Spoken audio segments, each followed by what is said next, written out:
Welcome and hello. This is a video tutorial in HEC RAS, and in this lesson, I'm going to be discussing the sediment rating curve analysis tool.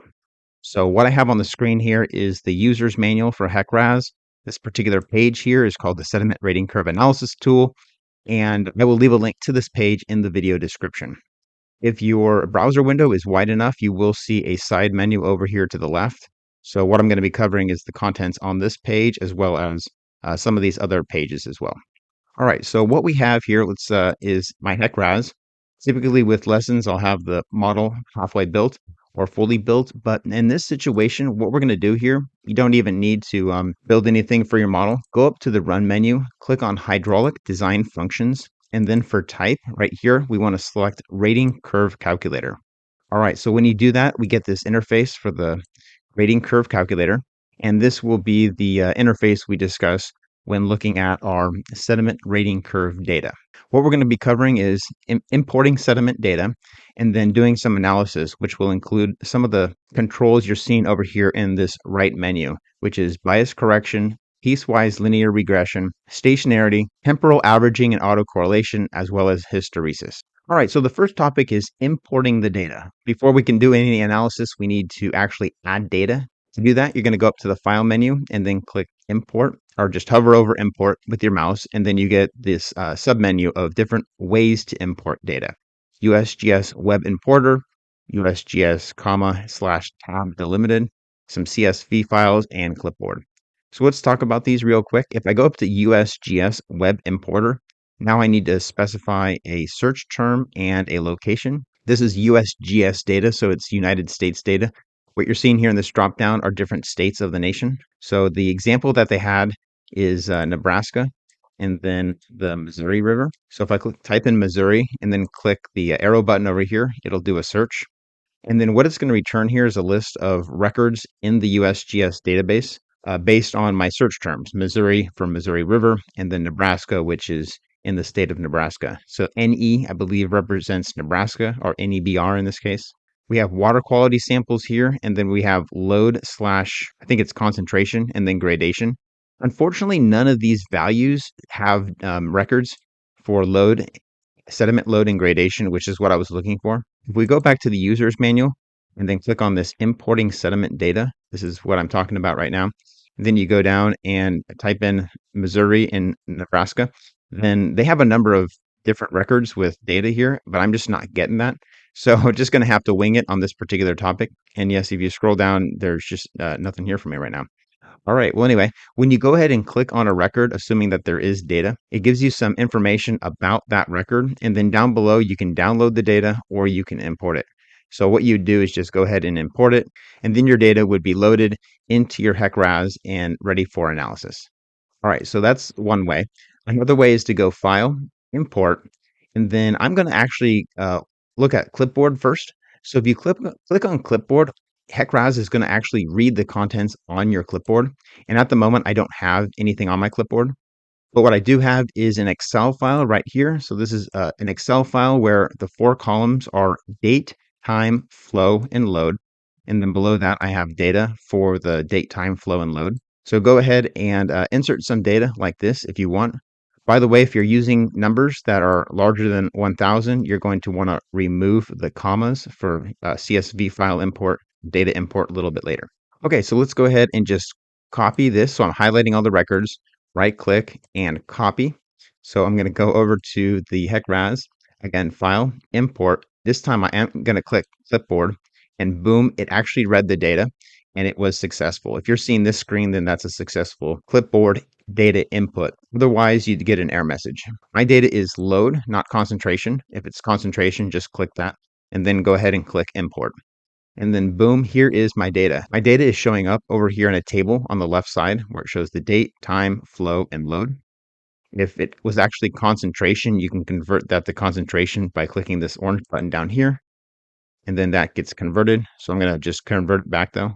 Over here in the interface, we have some plots and then a legend and then some controls for the data.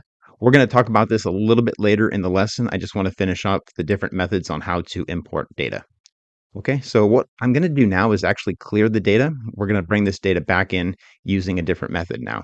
File, Import, USGS, comma, slash tab delimited. These files can be downloaded from the USGS website, but this feature right here, the USGS tab delimited, will probably be replaced by the USGS web importer tool, which we brought up earlier. Next up is import. And then the last two are, I'm going to kind of group together. There's CSV tab delimited and CSV comma delimited, which is what CSV stands for. So let's do the CSV comma delimited. To do that, I'm going to go back to my data in Excel. And instead of just copying it to my clipboard, what I'm going to do is go File and then Save As. For the file name right here, I'm just going to put a little suffix CSV. And then for the file type, I'm going to change this to CSV UTF-8, comma delimited. This one worked for me. But there's also a CSV down here, which might also work. So I'm going to just do this first one, CSV UTF-8, comma delimited. And then I'm going to save that to my desktop. So I'll click on desktop and then click save. All right, so that file is right here on my desktop. Let's go ahead and take a look at the file just in a basic text editor before we actually try importing it into HEC RAS. And here is the file right here. So along the top, we have date, time, flow, and load. And then we have the data right here. There were a few records near the middle that don't have a date or time, which I've highlighted. And that's why you're just seeing the two leading commas. All right, so let's go ahead and import this data now. I can close Excel and then go up to File, Import, CSV, comma delimited, navigate to that CSV file. Okay, I needed to close that file in this program. File, Import, try this again here, CSV, comma delimited file, select the file, and then, okay, so that worked this time. I had to make a copy of it, but we're good now. And just as before, we can select load, that's already selected by default, and click import. And boom, here is the same data that we had before. Our actual data we can see over in the left panel, and then the rating curve data, the legend, and then the controls. As mentioned before, you're seeing commas right here in this data, comma separators, but when you're looking at your CSV data, let me go ahead and bring that up.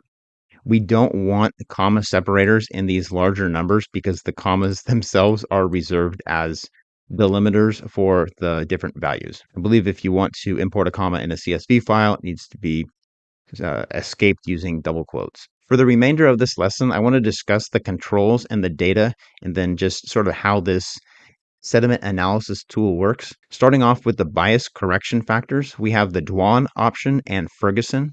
By default, Dwan is selected. Sediment transport is a non-linear and often represented using a power function.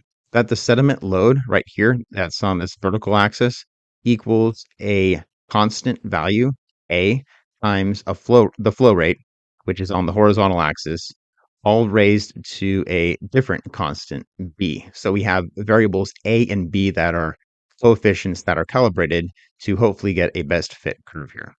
Back to the user's manual, where that's brought up is in this bias correction page. Here it is. Q sub S is the sediment flow, equals A times Q, the flow rate raised to the B power right there. And the method for determining coefficients A and B is implicitly biased.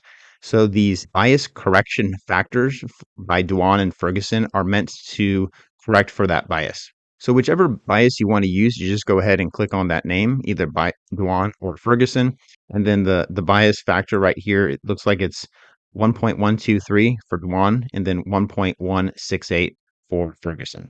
Okay, the next control down here is piecewise linear. Piecewise linear regression is where you have multiple lines that have a linear approximation of that flow load relationship. So instead of just one single best fit line, you'll have two different lines that connect at a certain location, where that location that the two lines meet at has a flow rate called the knot. That's what this knot value is down here. This piecewise linear regression is purposed to correct the fact that power function may better fit low flows because there are simply more low flow records. So if I go ahead and turn on the range here for piecewise linear, if it's set to none, that just means it's off. But if I wanted to set it to all data, upper half, lower half, user specified, or range or not. So I'll just click all data. And what we see here on this blue line is the piecewise linear approximation. And what it's trying to do is put a knot location here at a flow rate where the root mean squared error is minimized. However, there could be multiple root mean squared error minimized locations, like multiple, meaning there could be multiple local minimums in that RMSE value.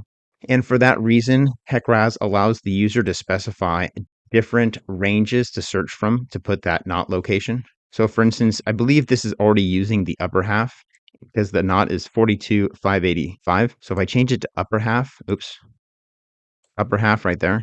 Yeah, 42,585. It was already using the upper half data. But if I change it to force it to use the lower half of the data, it changed to 37,287. So that is basically this flow rate down here. 37,287 corresponds to where this blue line changes slope. The other options here for the range is user specified. So if I want it to be, say, less than 30,000, then I can say user specified. I'll put a minimum of just say 20,000, and then I'll put a maximum of 30,000. And then I think I just tab off, and then boom, it recalculates. And now the knot's at 27,033. So it only has like 1 point, I think, on below 30,000. Let's see, there's 23,000 right there. Yeah, I guess there's only 1 point, so it's going to be a perfect match on that lower bound. And then all the other data points you're seeing on the plot here will be used to calibrate the linear approximation for the upper half, which is above 30,000, above 27,000 in this case for the flow rate.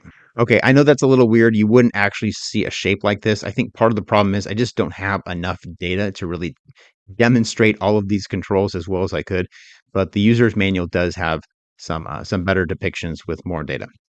The last option here before we move on is user specified knot. So in this case, I'll just go ahead and type in the knot value and say I'll just type in 40,000 and then click off and see what happens. So right now, 40,000 is the flow rate to delineate between the two lines here for the piecewise linear approximation of the load given the flow rate. Right, so it's only 2 lines. It could be more lines, I think, or just use something else like fuzzy sets. But that's how the piecewise linear regression works. The next control down here is stationarity analysis. This refers to the fact that the flow-load relationship can change over time. Now the load is not only based on the flow rate, but it's also based on date time of when that flow rate occurs. I'm going to turn off the piecewise linear because that's kind of distracting. And then what I have here in the controls is a slider bar that ranges from the earliest date, which is 14 October 1971, to the latest date, which I have is 6 October 1988. So as I scroll across, I'll just put it about in the middle, and that's 1980. What you're seeing here is all the dates in the table here that are below 1980. So the first 6 dates, those are the data points that are going to be used to calibrate the historic plot, which is right here. Hold on, let me turn off some of these unbiased average. Okay, so here are the 2 lines. We have the unbiased historic, which is either pink or light orange. It's kind of hard for me to tell. And then we have the contemporary, which is all the data points and the best fit line using those data points after the specified date of 1980. That is the purple line and the purple points. From this data, we could conclude that as of the dates before 1980 typically had more load for a given flow. And you could say that over time, after 1980, the same flow rate would produce less load. So this is sort of how someone can understand the concept of stationarity and how the load will change, not only based on flow, but also when in history that flow rate was taken. Over in the controls menu on the right, at the very bottom, there's this results tab. I just wanted to point this out real quick. And what we have is the A and B values for Dwan and Ferguson, and then the rows show all the data, average data, contemporary, which is after that threshold date time, and then average historic, which is before. So we have the data here for the historic and the contemporary before and after the date that we set using this slider bar. All right, further down on the controls menu is the temporal averaging and autocorrelation, which is right here. The vertical striations of sediment load data refers to the fact that the same date time and same flow have different measurements of load that have been recorded. In this case, let me bring up the user's manual once again, and then click on this temporal averaging and autocorrelation. So if I scroll down here, we can see that the same date time and flow could have multiple different loads. That's why you have vertical dots right on top of each other. Regression analysis assumes that each observation is independent, but that's really not the case. And that's why this tool for temporal averaging and autocorrelation was created. So to use this tool, I think you can click on the ellipse right here, or the same control is up in the options for correlation analysis. Now for the method down here, I can select either independent, which is the default. And actually, let me turn off the stationarity, and then or we can go with average. So if we select average, what it's going to do is it's going to average all the points on the plot within a certain date time range. So right now I got data records from 1971 to 1988, but it looks like I've got 4 from 1988, and perhaps I want to group all these together. Typically, the range would be a lot smaller, like 12 hours, which is the default value here, but I just don't have enough data. So what I could do is change that to not 12 hours, but 365 days. And then since I have average selected here, all the records from 1988 have been averaged together. And I can't tell exactly where on the plot they are, but it's meant to basically reduce the influence of the same data point taken multiple times. This particular control feature is more appropriate for larger rivers when measurements are taken closer together with smaller changes in flow rate. And it's probably less appropriate to use averaging. You just use independent in the situation where the opposite circumstances are present, where you're going to have smaller rivers and quickly changing flow rates. All right, so the last control I want to talk about here in this video is the hysteresis error. The sediment load experiences hysteresis, which means that for a given flow rate, you may have higher loads when the flow rate is increasing versus when the flow rate is decreasing. So it doesn't only take into account the flow rate, but it also takes into account the change in flow rate, that derivative. If you go ahead and toggle on the hysteresis, I'm changing the hysteresis here. Let me go ahead and bring up the user's manual once again. I really should have had some better data for this. But what's going to happen is you're going to get this black line, or I guess it's a black line with red dots, which would approximate the general shape of the curvature as the flow rate increases and then decreases. The hysteresis visualization is not constrained to a one-to-one relationship on this plot, and it's interesting to visualize what that difference in load would be for the same flow rate based on the change of flow rate, either increasing or decreasing. All right, well, that was it for this lesson. What we talked about was going up to the Run menu, hydraulic design functions. Then we selected rating curve calculator for sediment. We talked about a few different ways to import the data. And then once that data was imported, or I guess I should have probably saved it. But once the data is imported, we talked about the controls over here: bias correction, piecewise linear, stationarity, temporal averaging, and hysteresis.